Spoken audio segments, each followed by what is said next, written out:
Good morning students. History का chapter third हमने start किया था last week, the earliest cities, और इसमें हमने स्टोरी स्टार्ट की थी एक जगह की जिसका नाम था हड़प्पा। इस जगह के नीचे से क्या मिला था, हमें एक बहुत ही बड़ा शहर मिला था जिसको नाम ये दिया गया कि हो सकता है कि ये इंडिया का सबसे पहला शहर होगा। इसीलिए इसको क्या बोलते हैं, द अर्लीस्ट सिटी बोलते हैं। तो जिन जगहों पे खुदाई हो गई, एक्सकवेशन किया गया, तो फर्स्ट किया गया था हड़प्पा नामक जगह से, तो इसको बोला गया हड़प्पा सिविलाइजेशन। देन फिर मूव की मोहनजोदाड़ो में, तो वहाँ पे कुछ सेम स्ट्रक्चर मिला। गुजरात के लोथल इलाके से वहाँ पे भी सेम स्ट्रक्चर मिला। फिर से राजस्थान के कालीबंगा जगह में, वहाँ पे भी सेम स्ट्रक्चर। पंजाब में भी खुदाई हुई तो वहाँ पे एक जगह रोपड़, वहाँ से भी सेम स्ट्रक्चर मिला। तो ये जो स्ट्रक्चर मिला, तो सबकी कार्बन डेटिंग की गई और ये पता चला कि नियर अबाउट 4700 ईयर्स बैक में ये सिटीज़ जो है यहाँ होती थी। और बाद में चल के किसी भी रीजन की वजह से ये डिस्ट्रॉय हो चुकी होगी और यहाँ के जो रहने वाले लोग थे वो ट्रांसफ़र हो गए दूसरे जगहों में। तो उसी स्टोरी को आज कंटिन्यू करेंगे। ये मैप देखिए, ये वो इलाका था इंडस वैली का। इंडस जो रिवर थी, तो इंडस रिवर के आसपास का ये जो डार्क कलर देख रहे हैं, तो इंडस वैली सिविलाइजेशन नाम दिया गया। वर्ल्ड के अदर पार्ट्स में भी जब ये इंडस वैली सिविलाइजेशन फल फूल रही थी, तो वहाँ पे भी बहुत सारे जो है सिविलाइजेशन फल फूल रहे थे। जैसे अफ्रीका में है इजिप्ट। अफ्रीका में है इजिप्ट। तो इजिप्ट में जो एक रिवर बहती है जिसको बोलते हैं नील नदी, तो इसके भी जो नील रिवर बहती थी, इसके अराउंड में भी यहाँ पे एक जो है सिविलाइजेशन जो है इस्टेब्लिश हुई थी। यहाँ पे भी क्या होती है, एक सिविलाइजेशन इस्टेब्लिश हुई थी जो क्या करते थे, बहुत बड़े बड़े क्या बनाते थे, पिरामिड्स बनाते थे। सेम तरीके से इसको बोलते थे क्या बोलते थे, ग्रीक। ग्रीक सिविलाइजेशन बोलते हैं। सेम तरीके से इजिप्ट के ही नॉर्थ में एक कंट्री होती थी, ग्रीस। ठीक है ना, ग्रीस कंट्री होती थी। तो यहाँ पे जो है रोमन एम्पायर हुआ करता था, रोमन सिविलाइजेशन मिलती है हमको, ग्रीक सिविलाइजेशन मिलती है। इजिप्ट वाले को यूनान सिविलाइजेशंस भी कभी कभी बोल दिया जाता था। फिर यहाँ पे एक कंट्री थी जो हमारा वेस्ट एशिया है, तो वहाँ पे एक आज की दो कंट्री हैं जिनको बोलते हैं इराक। इराक है एंड सीरिया है, इराक एंड सीरिया है। तो इन कंट्रियों में भी बेसिकली जो इराक कंट्री है, तो वहाँ पे दो रिवर्स बहती हैं, तो उनके नाम पे एक हमको वहाँ पे भी जब नीचे खुदाई हुई तो हमको एक शहर मिला था जिसको बोलते हैं मेसोपोटामिया। मेसोपोटामिया सिविलाइजेशन बोलते हैं। तो ऐसे वर्ल्ड के अलग अलग कॉर्नर्स में ऐसी सिविलाइजेशन मिलती रही हैं। तो ये जितनी पुरानी थी, सेम तरीके से हमारा जो इंडस वैली सिविलाइजेशन था इंडिया का, ये भी उनसे ज़्यादा पुराने कह सकते हैं या उतना ही ज़्यादा, यानी सबका जो है एज था, जो जो फॉर्मेशन था इन सिटीज़ का सेम सेम ही था। यानी तीन, इजिप्ट में, ग्रीस में और इराक में जो सिविलाइजेशंस मिले थे उनसे मैचिंग मैचिंग थे। कहाँ की सिविलाइजेशंस की, इंडस वैली सिविलाइजेशंस की, जिसकी अभी हम बात कर रहे हैं। आज के लेक्चर में बेसिकली हम ये बात करेंगे कि जो यहाँ में सिटी फाउंड हुई, जो यहाँ पे हमको घर मिले, उसका जो स्ट्रक्चर था, उसके फीचर्स क्या क्या थे, इसके बारे में बात करेंगे। ये देखिए वो घर हुआ करते थे जो नीचे से हमको मिला था। ये बाथ टब था एक तरीके का, यहाँ पे लोग आते थे नहाने के लिए, सीढ़ियाँ बनी हुई अच्छे से। ठीक है ना। एक और ये घर है, उसका पिक्चर था।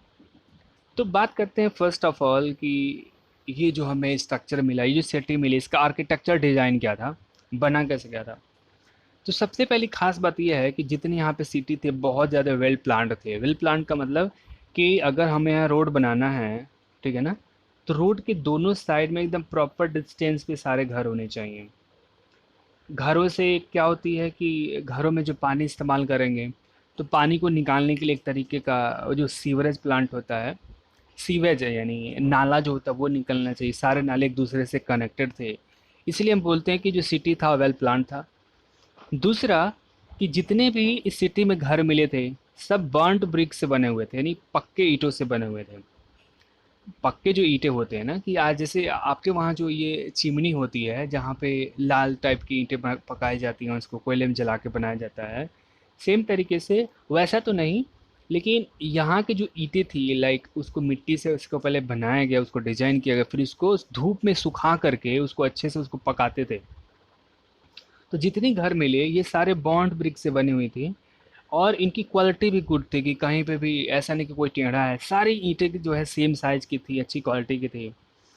और इन ईंटों का जो इस्तेमाल मैंने बताया कि जब ब्रिटिशर्स जो रेलवे लाइन बनाने की कोशिश कर रहे थे तो उन्होंने रेलवे लाइन में इन ईंटों का भी इस्तेमाल किया था। अब ये थोड़ा सा ये पिक्चर देखो आप, ये ईंटें देख रहे हो ना आप, ये इससे पहले भी, इससे पहले भी और इससे बाद में भी हमको बहुत सारे खुदाई के दौरान जो है घर मिले थे, लेकिन वहाँ पे जो है जो ईंटें थी ऐसे रॉ ईंटें थी, यानी मिट्टी को ऐसे ही थोड़ा सा स्ट्रक्चर दे दिया, उसको लगा दिया, टूट जाते थे वो ईंटें बेसिकली, पके हुए नहीं थे। लेकिन ये एक तरीके से बेक्ड जो है ईंट का इस्तेमाल करके बनाया गया था, इसलिए ईंट जो है जहाँ रखी गई थी वही हूबहू ऐसी थी, टूट फूट नहीं हुई थी, इसमें गुड क्वालिटी के थे।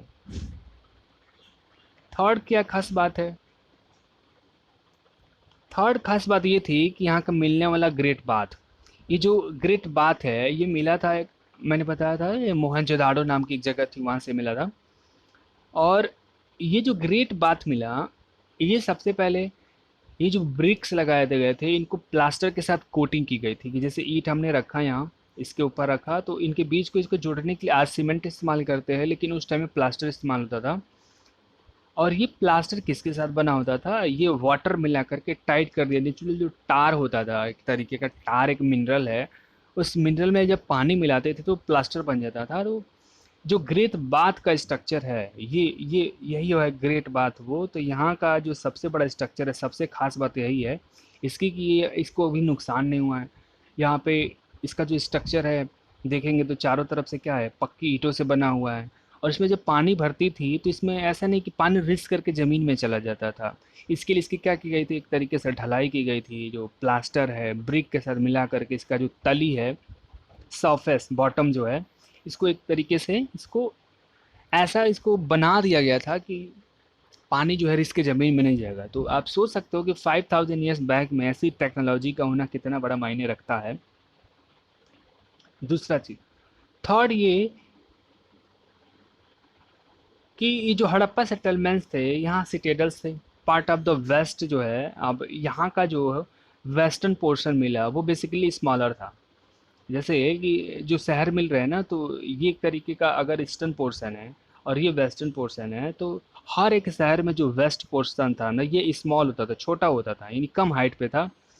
और ये ईस्ट वाला जो है ज़्यादा हाइट पे हुआ करता था, और ज़्यादा हाइट पे हुआ करता था, but lower called the lower town. ज़्यादा हाइट पे हुआ करता था, पार्ट में छोटा था, लेकिन उसको क्या बोलते थे, लोअर काउंट बोलते थे। This was in a citadel that structure were build for the special purpose. और ये जो सिटेडल्स बनाए गए थे ये ऐसा लगता था कि किसी स्पेशल पब्लिक पर्पज के लिए बनाए गए थे। जैसे नहीं होता है कि यज्ञ करवाना हो गया उसके लिए बना दिया, या फिर कहीं पूजा पाठ हो रहा है उसके लिए बनवा दिया, तो एक ऊंचा स्थान हो गया ऐसे। और यहाँ पे डाउन डाउन एरिया में कुछ लंबे लेकिन नीचे जगहों पे बनाए जाते थे। तो ऐसे स्ट्रक्चर्स भी हमको ढेर सारे मिले हैं। जो सबसे लार्जेस्ट बिल्डिंग हमको ज़मीन के अंदर से मिली थी वो मिला हमको हड़प्पा से, और वो क्या मिला, ग्रेट ग्रेनरी। ग्रेट ग्रेनरी यानी हमको यहाँ पे जो अनाज रखने वाले बहुत बड़े बड़े, मान के चलो 12 फीट इसकी हाइट थी, तो 12 फीट हाइट हाइट की ऐसे जो है कतारों में बनी हुई यहाँ पे, जैसे इसका इस्तेमाल जो है जो भी अनाज किसान उगाते थे उस टाइम में, फार्मर्स प्रोड्यूस करते थे, इसको स्टोर करने के लिए इसको बनाया जाता था। तो ग्रेट ग्रेनरी जो है सबसे बड़ी बिल्डिंग्स यूं का है या फिर स्ट्रक्चर का है, वो हड़प्पा से ये मिली थी हमको, ग्रेट ग्रेनरी। यहाँ के जो बेसिकली जितने सारे घर मिले हैं वो या तो एक मंजिले थे, फर्स्ट या टू स्टोरी बिल्डिंग्स हुआ करते थे। और ये जो घर होते थे इनमें रूम्स हुआ करते थे।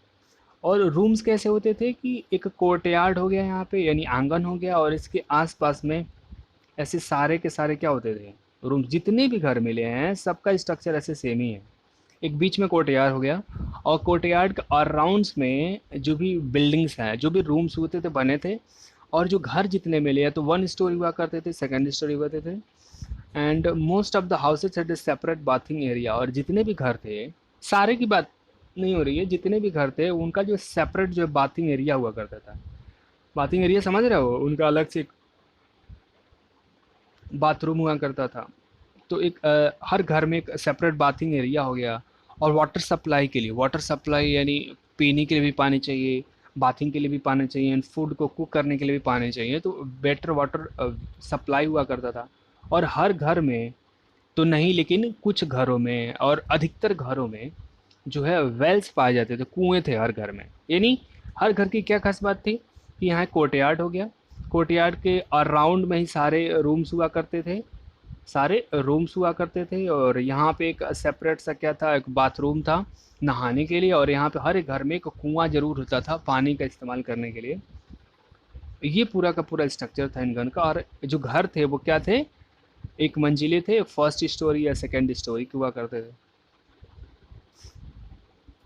नेक्स्ट फीचर क्या था कि सबसे बड़ी खास बात हड़प्पा की ये थी कि यहाँ का जो ड्रेनेज सिस्टम यानी हर घर से जो पानी निकलेगी, ऐसा तो नहीं था कि उसको रोड पे निकाल देते तो कचड़ा हो जाता ज़्यादा।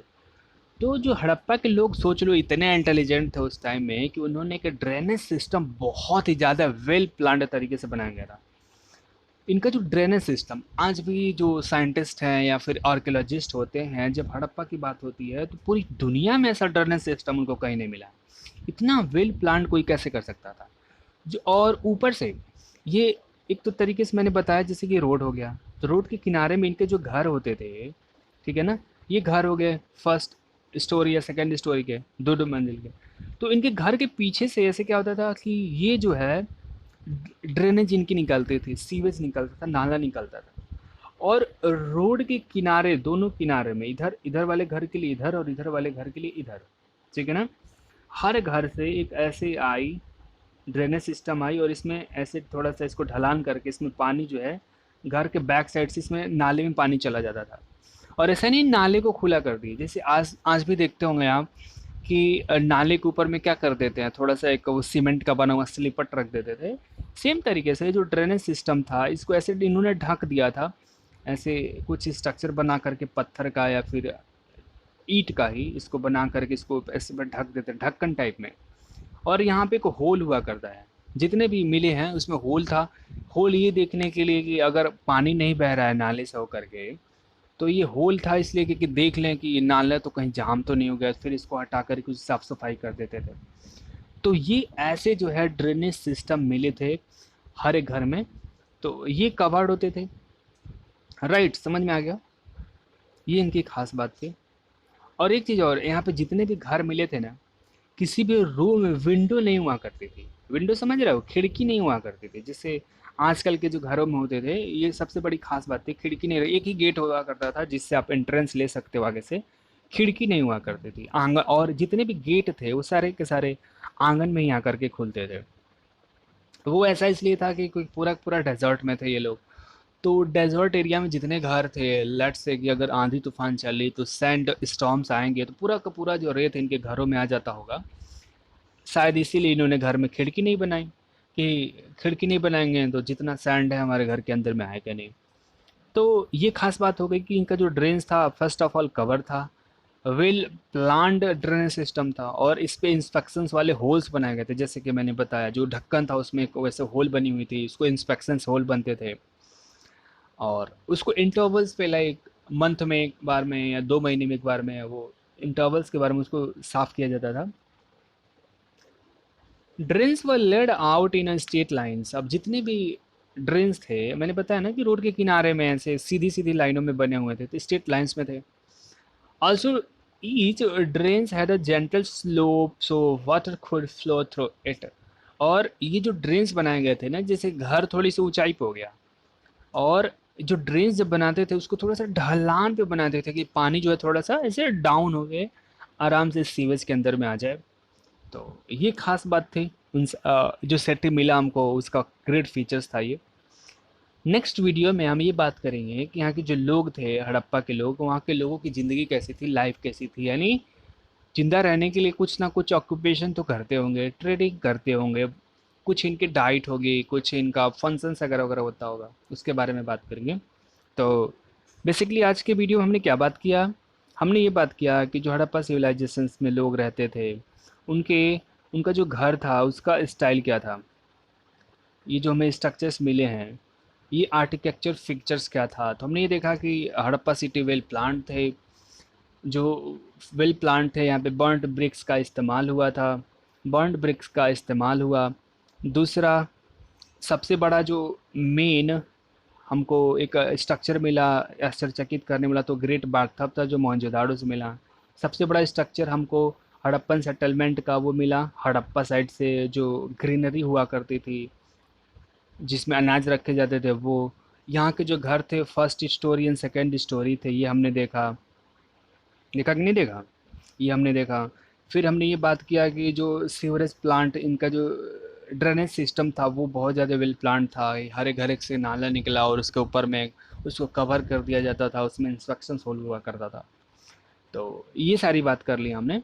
नेक्स्ट वीडियो में किसके बारे में बात करेंगे कि यहाँ के जो हड़प्पन पीपल्स थे उनकी ज़िंदगी कैसी थी, उसके बारे में। होपफुली ये वीडियो अच्छा लगा होगा। इफ़ यू लाइक, देन अच्छे से नोट्स बनाइए और रिवीजन करिए। Okay, thank you, see you in next video.